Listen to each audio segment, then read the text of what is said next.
Mwambie jirani yako, Mungu ni mkuu.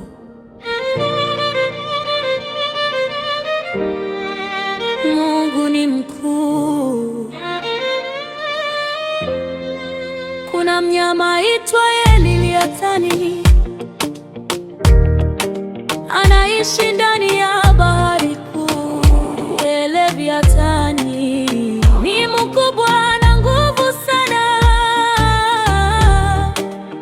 hakuna mtu awezaye kumshinda. Hakuna. Nani aweza kusimama mbele ya Mungu? Nani aweza kupinga nguvu zake?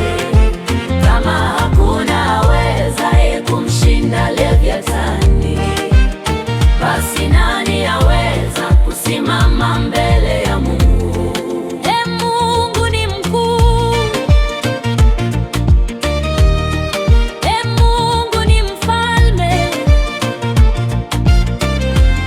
Kila kitu ni chake. Upanga humshinda? Hapana. Mshale humshinda? Hapana. Lakini Mungu alimuumba, kwa sauti yake humwamuru. Amina, amina. Nani aweza kusimama mbele